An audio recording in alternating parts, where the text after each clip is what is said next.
Selanjutnya adalah grouping alignment pada menu home. Grouping alignment ini digunakan untuk mengatur posisi teks pada suatu sel. Di sini dapat kita lihat terdapat 6 posisi pengaturan posisi teks pada sel. Ada top, middle, bottom, kemudian left, center, dan right. Untuk lebih jelas, kita lihat di sebelah sini. Kita tarik dulu posisinya. Nah, sekarang tulisan teks berada pada kiri bawah. Untuk membuatnya pada bagian tengah bawah, kita boleh pilih center, seperti ini. Kemudian untuk kembalikan left, center, right.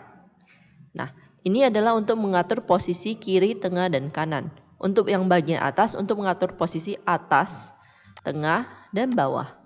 Jadi untuk membuat teks ini berada tepat pada tengah, kita boleh pilih middle dan center, seperti ini. Kemudian sebelah kanan terdapat orientation, yaitu untuk mengatur arah teks. Bisa vertikal, kemudian bisa di-rotate, kemudian bisa diagonal seperti ini. Dan kita boleh memilih beberapa format yang ada dengan mengatur sudut sesuai dengan kebutuhan. Kemudian kita kembalikan terlebih dahulu dengan klik sekali lagi, maka ia akan kembali seperti semula. Kemudian ini digunakan untuk mengatur indent. Kita dapat melihat perubahannya, yaitu diberikan tab untuk teks tersebut.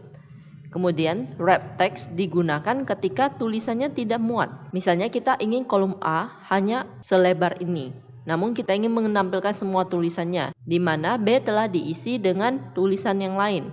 Ya, jadi untuk menampilkan semua tulisan yang ada pada A, yaitu tidak mengubah lebarnya, kita dapat memilih wrap text seperti ini. Jadi lebarnya akan tetap, namun tulisannya akan menjadi ke bawah. Untuk memuatkannya, kita boleh mengecilkan size seperti ini. Jadi wrap text digunakan untuk membungkus tulisan agar muat pada ukuran kolom yang kita tentukan. Kemudian merge dan center itu gunanya adalah untuk menggabungkan sel. Misalnya kita ingin gabungkan A1 dan B1. Jadi kita tinggal blok A1 B1, kemudian klik merge and center.